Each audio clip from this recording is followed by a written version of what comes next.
On this episode of MythBusters, Oh, nice. Adam and Jamie have a data with destiny. I am totally psyched about numbers. They're testing the myth that during an underwater explosion, Boom. lying prone on the surface will increase your chances of survival. Whoa, look how high that went. Then, Cue the gong. Carrie, Grant, and Tori tackle an ancient armor saga. Ooh, I felt that one. Is the far-fetched theory that paper armor Well, you couldn't find me a giant pair of scissors to run with? protects as well as steel, Well, that is one dangerous-looking machine. fact, or pulp fiction?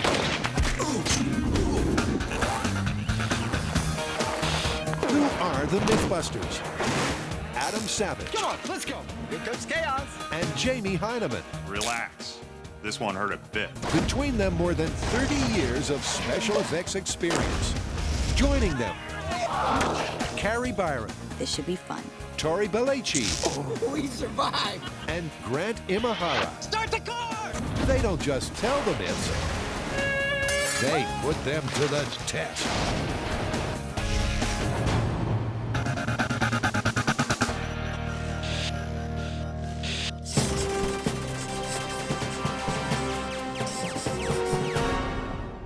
Check this out. Navy divers who find themselves in the water when an explosion, like a depth charge or something, is supposed to go off underwater, are instructed specifically that the safest position for them to be in the case of an underwater explosion, is flat on their back on the surface. And that's significantly safer even than treading water in an upright position. That's interesting. You wouldn't think there'd be any difference at all. You wouldn't, and that's why I think it's something that we should test. I'm up for it. Navy SEALs and walruses are advised that if in danger of a depth charge disaster, their best chance of survival is to float on the surface rather than treading water or diving down. But would it really make a difference? Adam, Jamie, and the bomb squad are primed to find out. Ultimately, of course, I foresee a large-scale quarry lake, big explosions, very cool high-speed shots. But where do we begin? Well, let's say we start with some underwater shockwave testing here in the shop and see if we can collect some data, see if there are any problems, see if there's anything to the myth. Sure, this shouldn't be that hard. Okay. We're going to need three things: a tank full of water, an explosion, and a means of measuring the shockwave. It sounds deceptively simple, but setting off and measuring underwater explosions in the shop is anything but simple. What are you thinking? I'm thinking this requires a brainstorming sequence About a long, narrow tube, only with an inevitable tense discussion, It would fail catastrophically. obligatory technical jargon, 15 psi. equidistant from the sensors, Blast pressure. 7 psi. That could work. and after a final audio crossfade or two, And we create our shock gun, so I'm just going to draw it. Then we got sensors. there's a resolute conclusion signaling a solution. I think that seems like a plan. I think so. Let's go build it. And the plan they intend to build will look like this. This here is our tank. 15 feet tall, it's gonna hold 1,300 pounds of water. Inside that tank, we will place 4 shock sensors. I will detonate a pistol dead center in the tank. That pistol will generate a shockwave that will travel up and down through the tank. If depth plays no role in the propagation of a shockwave underwater, we should see an identical reading between sensors B and C because they are each the same distance from the source of the shockwave. If depth does play a significant factor in the force of a shockwave underwater, then we should see a difference in the force measured by these two sensors, and that's where this story gets really interesting. But it gets interesting before that, because Jamie has an ingenious plan of a tank. We're going to need a very tall, narrow tank for this test. Now, we built one of these before for firing bullets into water, but let's just say there was a serious problem with that one. Water is heavy, and keeping it contained is a tricky task. Last time out, despite using some heavy-duty acrylic and iron girders, things got messy and dangerous. Oh, criminy. Now, with that in mind, I've come up with an entirely new way of building a tank that we've never tried before. It uses very thick vinyl. Well, that ought to do it. Ought to, but they won't know until their thickened, flexible tank is fully erect You're up. and full of water. Another 6 inches. It's in! In a few minutes, we're about to fill that tube with 1,300 pounds of water. Will it hold? I can't detect any leaks. I hope so. So does Jamie, because nothing scares the Heinemann more than a mess in potentia. It's terrifying. Quit yanking on it. With the tank holding, they're about to tempt fate by introducing the explosive ingredient. The role of our shock producer in the small-scale test will be played by this, a .357 Magnum pistol, to which I'm going to make some modifications so we can fire it remotely and underwater.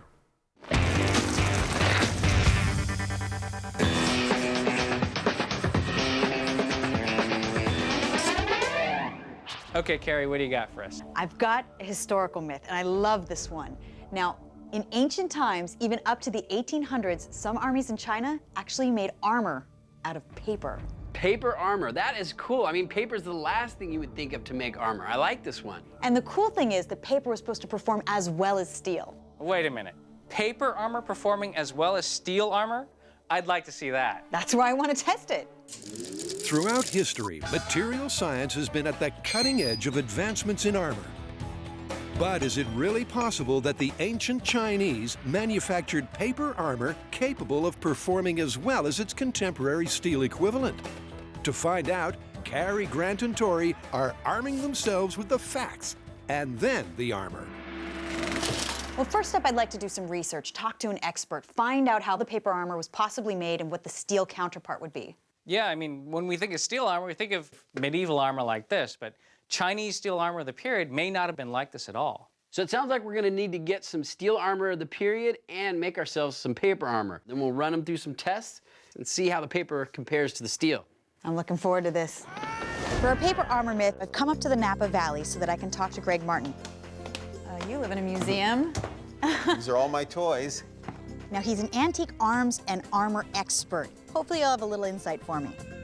And his first interesting insight is that the existence of paper armor is no myth at all. Historically, paper armor is traced back to the Tang Dynasty, 600 BC. And of course, the Chinese were very big developers of paper. So it would stand to reason that paper armor would develop there. So how would paper armor likely have been constructed?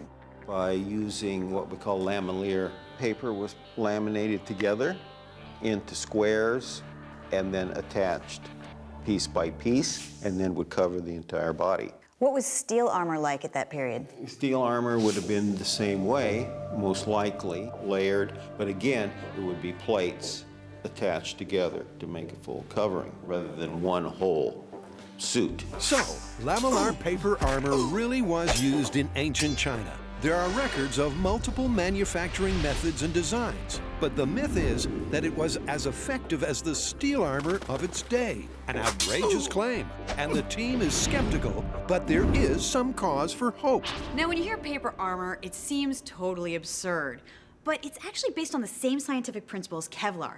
Kevlar is a fine mesh of fibers that actually slows a projectile down by spreading its load and stretching the fibers to bring the projectile to a halt. Now, paper is the same concept. It's a flexible, layered construction. Now, we know from historical sources that they used a mulberry paper. Look at this, you can see the fibers. This is strong stuff. What they would do is they would stack layers of it together, and that was enough to stop arrows. Now, one source told us that they would take these layers of paper and laminate it with resin or some kind of shellac or even glue. Another source says that they would cover it with a cotton cloth and sew around the edges. What we're gonna do is we're gonna take all those techniques, find out which works best. Once we have that, then we'll be able to put that up against steel and see which one does better. And to test our armor pieces, we're going to use this. Ow. This is a sharpened tip on the end of a pneumatic cylinder.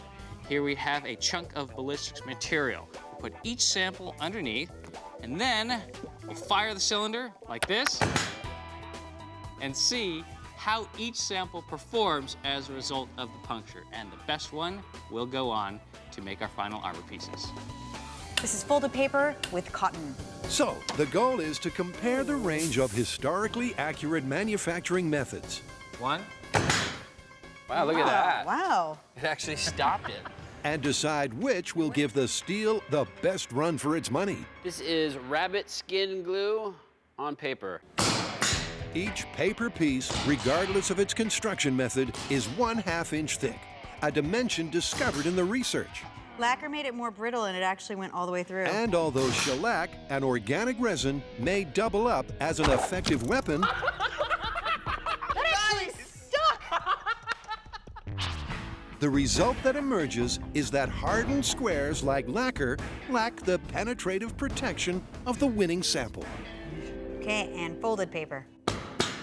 Oh my God, look at how well that worked. This absolutely works the best. Simplicity. Dude, it looks like the paper just moves out of the way and absorbs all the energy.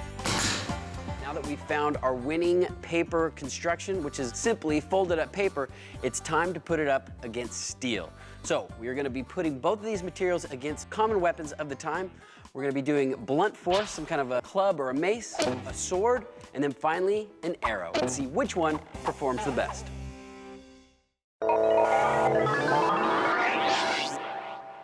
Our trio of Mythbusters have a martial mystery from Oriental history. Supposedly, as a material for making armor, paper matches steel. So the concept behind paper armor is lamellar construction, which is many small plates laced together in rows. Now, the plates could have been composed of cloth, metal, or in our case, paper. The advantage of this armor was that it was incredibly flexible. The paper armor was also lightweight, cheap, and purportedly as effective as steel. And it was used all the way up until the 19th century. So far, the team has discovered that of all the historically recorded manufacturing techniques, simple folded squares provide the most protection. This absolutely works the best. But they're still skeptical of paper's ability to match steel. So before they go all out and build a full suit of paper armor, paper will have to prove itself in a authentic setting. Greetings, friends. Though this looks like an entirely authentic Tang Dynasty household, it is in fact the best reproduction we could come up with for under $10. Cue the gong. And here's how this proof of concept will work. Paper will go up against steel in a series of weapons tests. And if the damage to a clay block beneath is reasonably comparable, only then will they move on to a full-scale testing with full suits of armor. Now, the way we're choosing our thickness of armor is we've done some research, and the lamellar armor was about 1/32 of an inch steel. As far as the paper armor goes, we found out that it was about a 1/2 inch thick, and a 1/2 inch thick equals about 28 sheets of the paper. To get things rolling, Grant wheels out a familiar robotic swinger. Calibrated to human swinging speeds, that's 125 miles per hour for the data divas out there. She's ready for weapon number 1. So for our blunt force trauma test, we're gonna use this. This is a reproduction of an ancient Chinese weapon called a chui. That's gonna do some damage, isn't it? Hopefully. First up, for a taste of the mace, is the steel control. The material the mythical paper armor has to match. Trauma test in 3, 2, 1. Wow, that did really well. Yep, the clay indentation is slight and shallow. But now for the all-important comparison. All right, let's see how paper armor can do. Okay, this is the trauma test. Oh, that did not look good. That looks like it would hurt. And a look at the side-by-side impressions only enforces the impression that this myth belongs in the waste paper bin. I'd rather be wearing steel at this point. Right. I think the steel wins in this situation. Yeah. But there are 2 more chances to find out if paper cuts it as armor. I just cut my eyebrow. First, the sword. Well, that is one dangerous-looking machine. And just for reference, let's first see what the sword does to the unprotected clay. Ouch. All right. Okay. So it looks like it went in about an inch. Now for the cold, hard steel. In 3, 2, 1. All right, you see here, the sword hit the steel armor and it put a dent in the clay, but it didn't actually cut through wounding the person. So now what we're gonna do is we're gonna switch out the steel armor for the paper armor and see what kind of damage it does on the clay. Wow. The result is astonishing. The damage is minimal. It's similar to the steel and a vast improvement on the inch-deep slice experienced by the unprotected clay. It only cut like maybe 2 or 3 layers. That is crazy.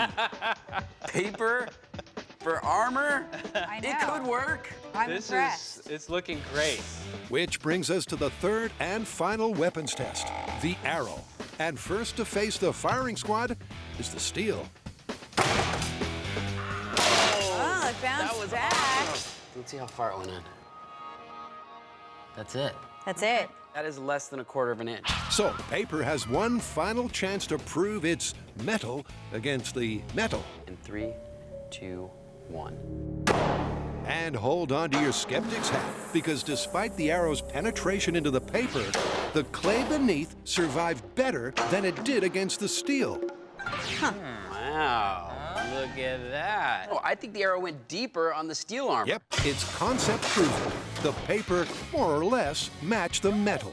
And this myth can move on. When I first heard this myth, I thought paper, armor, that seems ridiculous, but it is actually doing very well. I'm excited, though, to see the next step where we actually build a suit of armor out of paper and see how that performs. To best avoid injury from an underwater depth charge, would it really make a difference lying supine on the surface? Intent on investigating, Adam and Jamie will set off an underwater shockwave and measure it at various depths. All right, this is my finished shockwave-producing remote-firing pistol. It will fire only blank rounds because I have put a little shockwave disperser in so that it disperses the shockwave both exactly up and exactly down. I've mounted it to the end of a boat hook so that I can adjust its height. I put a blank round in it, cock it, and then from above the water, I can fire it, generating the shockwave we need for our instrumentation. To measure the shockwave from the handgun blank is the final item on Jamie's list.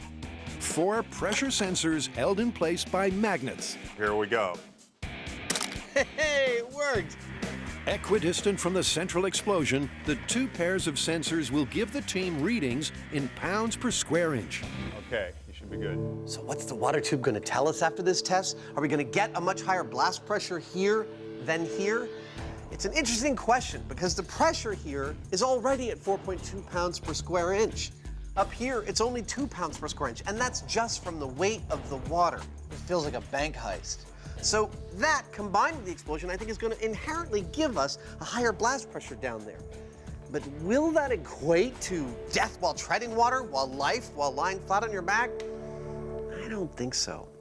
We know the greater the distance you are away from an explosion, the more the shock wave from that explosion is going to have a chance to dissipate, and therefore the safer you'll be. Okay, we're hot.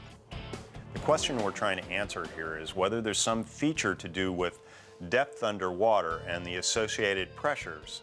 The greater the depth, the more intense the shock wave. That is perfect. The shallower the depth, the less intense the shock wave, and the safer you'll be. What do I think? I don't think there's going to be much of a difference. So, both Mythbusters are skeptical, but science is an evidence-based discipline. This is depth charge disaster. Small scale test.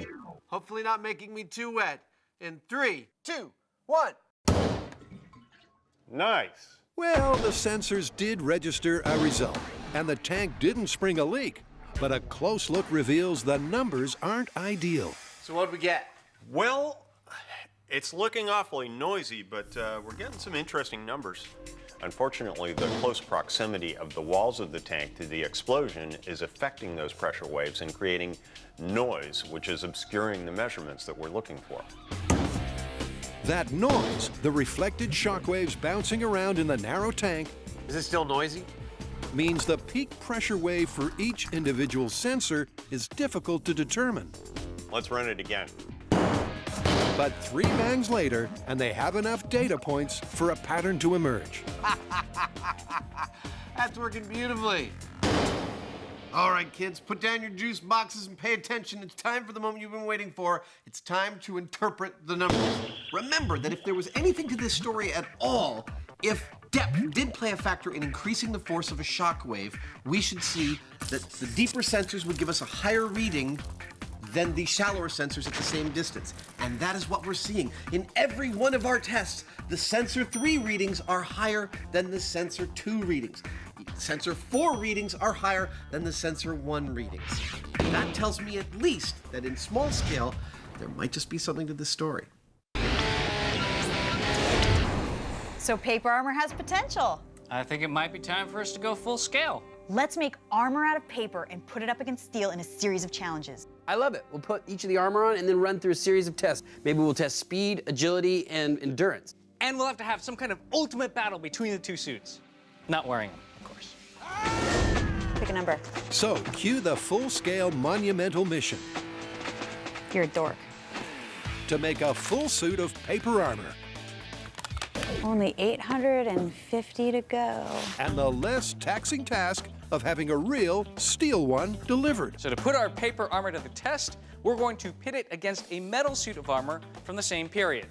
Now, because this is hard to make, we ordered it from a modern armory company in the Ukraine, and it's battle ready. Who wants some? I also do parties.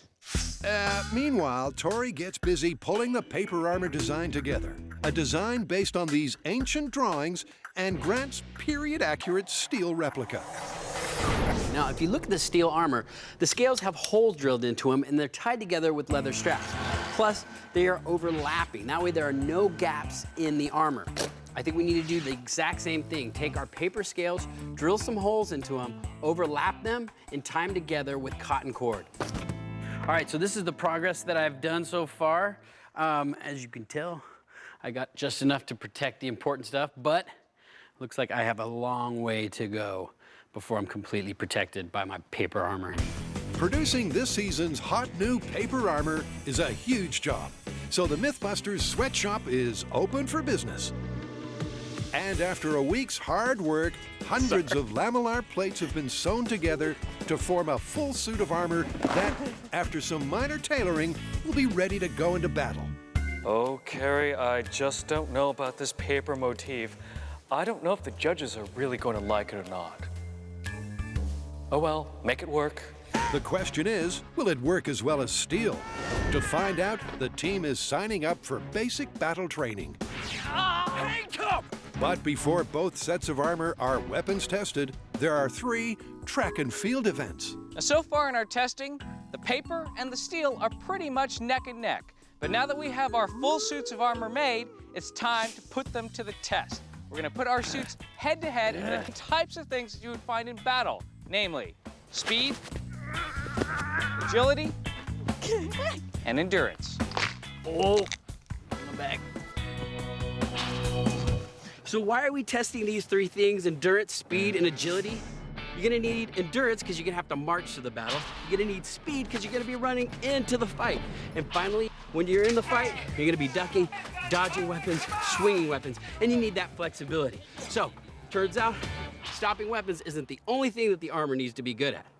And the first event in the Armor Olympics is the 50-yard sprint with sword. Well, you couldn't find me a giant pair of scissors to run with? Well, you will be wearing a suit of armor, this season's must-have safety gear. Here on MythBusters, we are making science cool. So I'm about to take my speed run in the paper armor. All right, this is sprinting in paper armor. Are you ready? And I have to say, I do think that the paper armor is gonna encumber me a little bit just because I've got the armor right down here where my legs are. Here we go. On your mark, get set. We'll see how I do.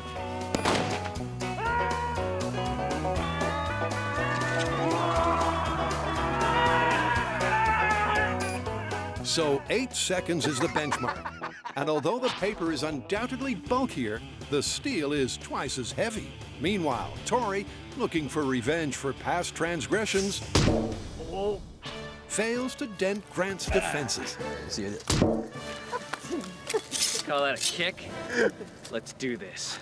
Now, to make sure that Grant is testing these armors fairly, we're gonna let him rest in between tests, so that way he has full energy for each of the runs.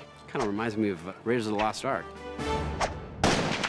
As the saying goes, never bring a sword to a starting gunfight. On your marks, get set! I can say I'm really surprised at how little a difference there is between the paper and the steel armor. I can't believe there's only a second difference. Yep, the bulkier, more restrictive paper armor performed fractionally better. But with so little in it, conclusions can't be drawn just yet. Cue test 2. Now for the endurance part of this test, I will be running a mile through these hills and then ending up on that side of the moat, at which point I will try to jump up onto the rope and cross over. So that's the course. Yes! Go! Now for the time trial in paper. I don't know if I'm gonna have the energy to fight when I get there.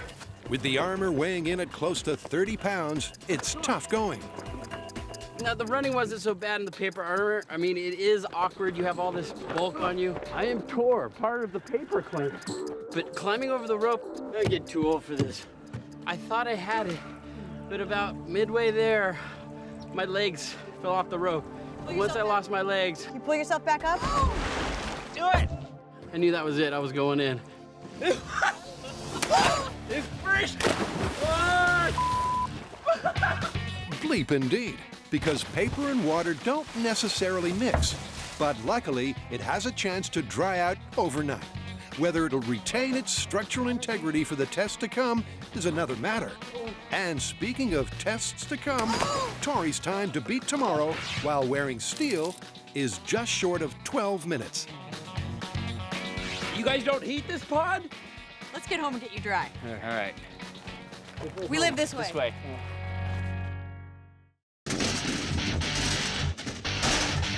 So where do we stand?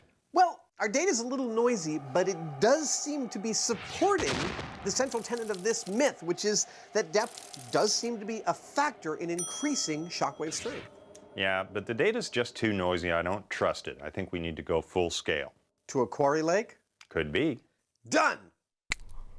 Oh, look at you. Aren't you Mr. Television? Come on, let's get to work. Behind me is one of our favorite experimental locations, man-made Quarry Lake Pit 232 in Ione, California. Editors, can you take our audience on a little tour of other things we've done in this lake?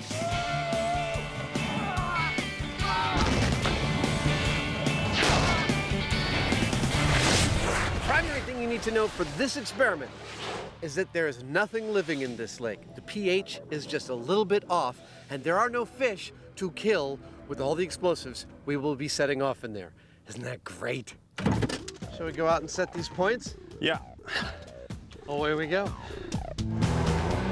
While Adam and Jamie lay out some positional anchors and buoys, let's find out how their TNT party is gonna go off.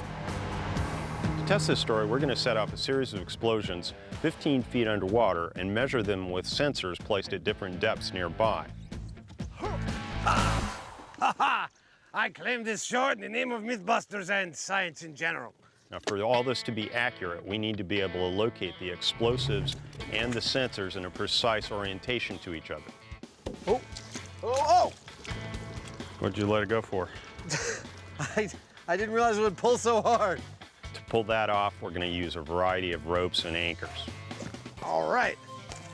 That's our sensor array buoy. The sensor array with its PCB sensors at 5 different depths will be positioned at 3 distances from the site of the explosion. And that spread of 15 data points is designed to answer the question, how best to survive a depth charge disaster.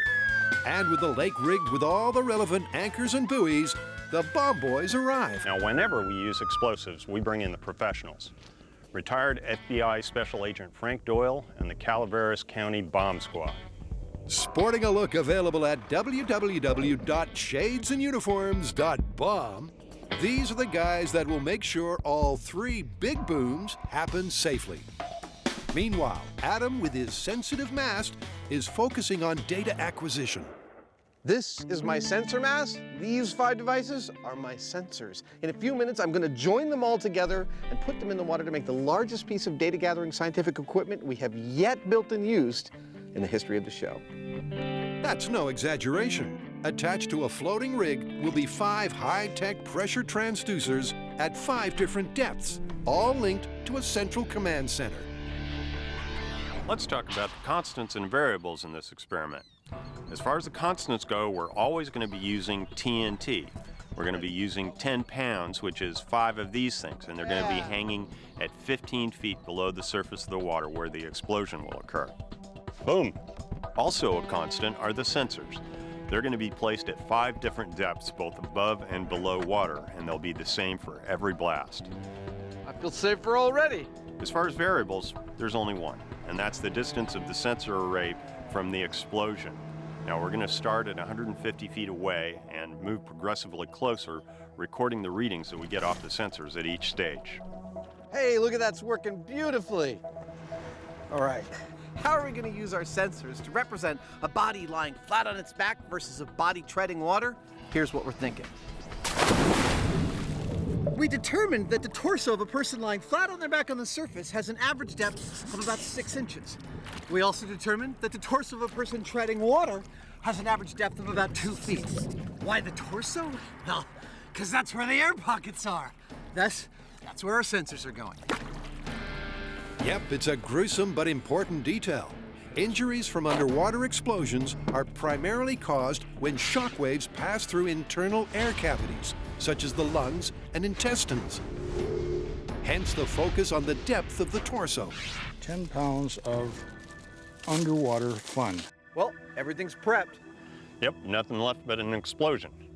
Unfortunately, you're going to have to wait for that explosion for these commercial messages and perhaps some other MythBusters. Tori is rested, ready, and looking not so hot. You know what? This thing will protect me from arrows and getting dates. Come on, Tori, you can do it! Go! The question is, how will Tori's time in steel compare to the 12-minute paper run? And will he even survive? Now, there's actually a little jeopardy to this test because, first of all, the run is going to be really hard. It's going to be slow. That thing is heavy. This sucks big time. But climbing this rope over this water, he's wearing 60 pounds of steel. He goes into the drink, that's 6 feet deep. Adding extra. Oh, look at the lake! There's no way you're making it across that road. I don't think I'm gonna make it. Fortunately, Tori doesn't risk drowning because after the run, he just hasn't got the energy to get across. Somebody stick a spear in me. I'm done. Steel armor for the endurance test makes it very, very difficult. You got 60 pounds of extra weight, and this thing is not very conducive for running. So I live to fight another day. Unless I die of a heart attack. Then I don't. Then I'm just dead. The weight of the steel was the killer. Tori took an additional 5 minutes to complete the run and then couldn't climb the rope. So an army traveling any kind of distance on foot would be at a distinct disadvantage in the heavier steel, which means paper wins that round. For the final event in the Armor Olympics, agility, courtesy of some time-bending editing, Quarry will simultaneously tackle the assault course in steel and paper. After drying out overnight, the paper doesn't appear to have suffered any damage, but it's still just as awkward. It's definitely not as heavy as the steel armor. Not a lot of give here. So will it be the bulky and restrictive paper that prevents peak performance? Or will the additional 25 pounds of steel weigh her down? That can't be good for you. Okay, here we go. In 3, 2, 1. Go, go, go! Pick up those feet! Pick up those feet! On the first obstacle, the paper already has an advantage. Wow! The weight difference is clearly the key factor. Halfway into the course, and paper-clad Quarry has already opened up a big lead. Come on, Byron! Go, go, go, go, go, go, go! And while crawling, the paper may well be slowing Quarry down. Uh-oh, she's having a little trouble with the sand pit. But the steel almost brings her to a halt. The paper's in the way! Which pretty much sums it up for the rest of the agility course. The paper may be awkward, but the weight of the steel seals the deal. You look like an armadillo. That's right. It's built for protection, not speed. Good work. So with the first 3 events in the Armor Olympics complete, the conclusion is clear. Paper is outperforming steel. But now is the real test, the battle test. We're going to use weapons from the period and see if it can still stand up to metal.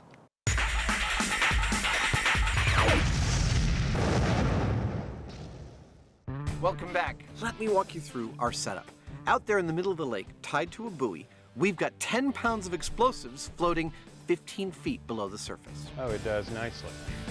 Great. 150 feet away from our explosives, we have our sensor mast with 5 sensors that detect shock waves mounted to it. 1 above the water and 4 below at the following depths.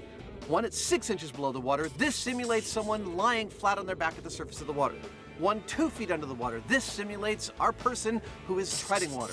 1 15 feet below the surface at the exact level of the explosives, and 1 deeper than the explosives, mounted all the way down 25 feet below the water surface.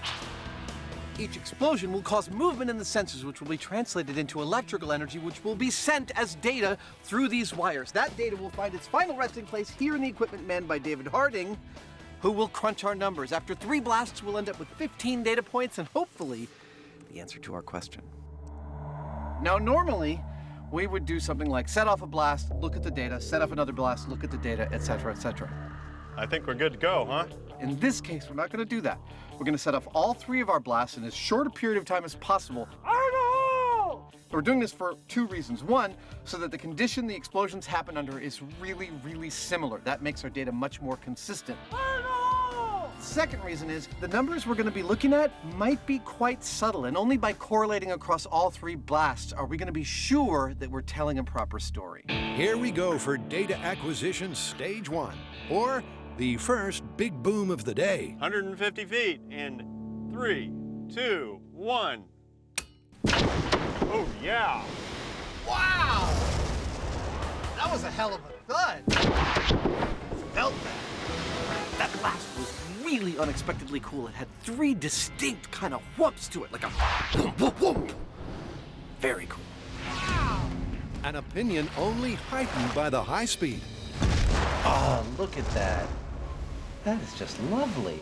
I'm always astonished by how fast a shockwave moves. Yeah, it's done and gone before you actually see anything happen. You think that this is all the explosion, and actually that's way after. That's the aftermath. Blast 1 went off perfectly, and David says we got good data from all the sensors. We are going to withhold looking at them for now. We're going to go right into Blast 2 from 70 feet. Okay, that ought to do it. Yep, we're all set up to get the next set of data from a blast 70 feet from the sensors.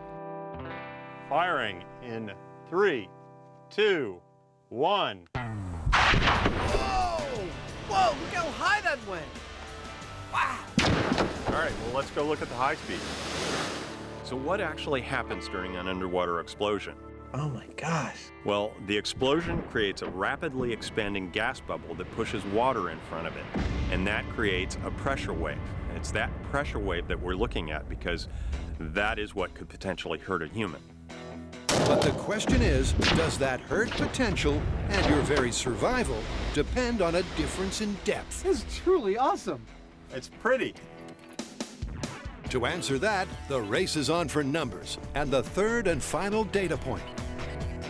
But David says we got good data from the first 2 blasts. Shall we prep for the last one? Great, I'll set it up. All right. As incredible as it sounds, paper armor is holding up against its contemporary steel equivalent. But the team has yet to put paper in front of the firing squad. Good work. So now that both steel and paper armor have passed through the agility tests, it is time to see how well they protect under a full-scale attack. What we're gonna do is set up some mannequins. Grim up, this is gonna get dangerous. Cover those mannequins with both armors and then attack them on a full scale with swords, arrows, and even an ancient gun. Then we'll be able to find out once and for all, is paper armor as good as steel armor? But perhaps paper's biggest test will come not from our trio of weapon-wielding barbarians, but a second soaking, this time from the heavens. Or more accurately, the condensation of atmospheric water vapor. It would have been nice to do this experiment on a nicer day. And again, war doesn't wait for good weather. The rain may indeed weaken the paper and favor the steel, but it's a real-world problem. If paper is to prove itself as protective armor, it'll have to cope with a light shower. We're all set. Now we're gonna start with the arrow test and just throw a barrage of arrows at them. Remember the watcha? Watcha! I'm gonna watcha them. So watcha this. And so the barrage begins. Carrie, Tori, and Grant let loose from 20 feet at both sets of armor. And despite being soaked, softened, and sodden, the paper protects our male model mannequins as well as the steel does. Totally worked. That is phenomenal. It totally worked. The paper armor is stopping the arrows. We have not got one arrow to penetrate through. I mean, it doesn't look as good as the steel armor, but the important thing is, it's working. Next up, the sword test. Slicing, dicing, jabbing, stabbing. I'm just gonna go and try to maim those guys. All right, Gary, just swing wildly. Using both an edge slicing stroke and a stabbing action, Oh, I felt that one. Carrie finds the dial marked crazy and turns it up to 11. I'll tell you one thing. It's interesting the sound you make when you're attacking. I didn't actually mean to verbalize all the Working out some issues there? I'm gonna get myself a stabbing mannequin for home, because it's a really good way to work out aggression. And speaking of aggression, where does that leave the mannequins and the myth? It looks like it's separating through, but it's stopping before it even gets halfway through the tile. That's great. Wow. Yes, the paper armor is working. On any individual stab, slice, or arrow shot, a previously undamaged scale clearly matches the metal. But Tori sees a key armor attribute where steel trumps paper. Now, right now, the paper armor is stopping the sword attacks, just like the steel armor. However, after multiple attacks, the paper armor starts to break down. It's looking like the steel armor is a lot more durable. Next weapon. And this is where we surely draw the line on paper, because gunpowder has just been invented. Okay, Greg, so for our experiment, we need a firearm that would have been of the era of the paper armor. What do you have here? Well, a paper armor was used up to the 19th century. Let's try something from the 18th century, which is this French flintlock pistol from about 1750. Okay, let's do it. And first up facing the flintlock is the metal, Whoa! Nice shot. followed by its fibrous friend. Here we go. In 3, 2, 1. Now, to assess the results. Ouch, did it go through? It didn't go through. Hey! The paper armor stopped It stopped the bullet. And it looks like the steel stopped the bullet as well. Both these armors are effective against this weapon.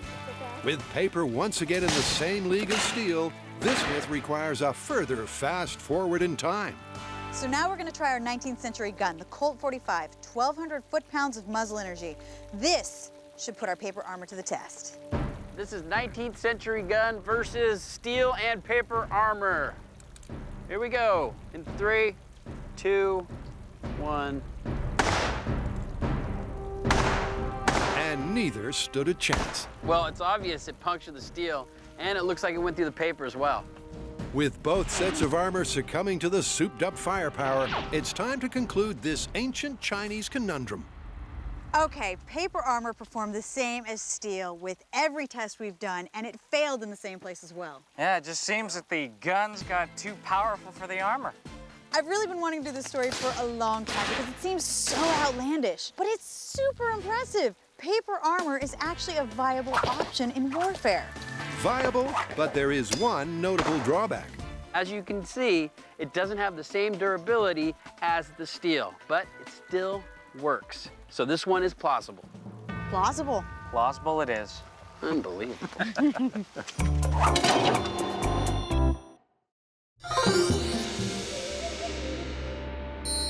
Welcome back. Jamie and I have been spending this episode exploring the idea that if you're in the water during an underwater explosion, you are far safer lying flat on your back at the surface than you are even treading water. We've done some small-scale experiments. Nice. We've done some large-scale blasts in this here Quarry Lake. Yeah. Not yet looked at our data. We have one more data point to get, one more blast, and then we're going to look and see if it actually correlates to what this myth purports to say. This test has our explosive 30 feet away from the sensors. And frankly, that concerns me because I think we might lose our sensors. So without further delay, let's get that final set of numbers and find out how sensitive the sensors are. Okay, 30 feet. Are you good to go? I'm good to go. Let's do it. In 3, 2, 1. Whoa! That was lovely. Wasn't it? Like a flower. Those of you keeping score, 10 pounds of explosives, 15 feet under the water, 130 feet from where you're standing on land, feels exactly like an earthquake. Well, it all comes down to this. David's crunching our last set of numbers, I am totally psyched about numbers. and that's the final piece of the puzzle that we need to answer our question. Remember, the question is, during an underwater explosion, does it really make a difference lying on your back compared to treading water? The answer is in the numbers and the units. We're measuring our blast pressures in terms of pounds per square inch, or PSI. But that by itself doesn't tell us what we need to know as far as how dangerous it is. For that, we need to know PSI over time. That's the data that David is going to be feeding us. And the unit he'll be using is PSI milliseconds. And the threshold number to keep in mind is... What our research has uncovered is that people exposed to a pressure of 87 psi or higher have a greater than 50% chance of dying. That's our threshold then. Anything below 87 psi milliseconds is alive, anything above it equals dead. And hot off the portable printer, the figures make for a pair of happy MythBusters. Remember, Jamie smiles on the inside. Dude! Check that out! Nicely done! Doesn't get any clearer than that. It totally does not. I have to admit, we have rarely gotten data this lovely. We had 5 sensors, 3 blasts for 15 separate data points, and this whole story comes down to 2 data points. The sensor we had at 6 inches versus the sensor we had at 2 feet for the blast from 30 feet away. That blast would have killed you if you were treading water, and you would have lived through it if you were lying flat on your back. That's the story we came to tell, and that's the story the data tells. It's lovely. It's a definitive set of data, all right. But to really put this myth to bed, Jamie reads it a story called Why. All this data is great, but what it doesn't tell us is why. Now, I did a bunch of digging around, and this is what I found. Energy doesn't like to transition from one material to another if they're different. The more different they are, the more it doesn't like it. So in the case of an explosion underwater, as that pressure wave travels towards the surface, it bounces off because it can't pass through it. And what it does is it transitions from a pressure wave to a tensile wave. And therefore it's able to neutralize a lot of the energy, especially in that surface zone, and that's why it's safer there. So, soldiers in the military are told that in the case of an underwater explosion, they are far safer if they are lying on the surface of the water flat on their back than if they're treading water. What is our answer to that? That's exactly what we found. They got it right. It's confirmed. Totally confirmed. Let's go. I'll tell you, even though that last blast would have been survivable if I was lying on the surface, I wouldn't want to try it. Yeah, that was like being in an earthquake.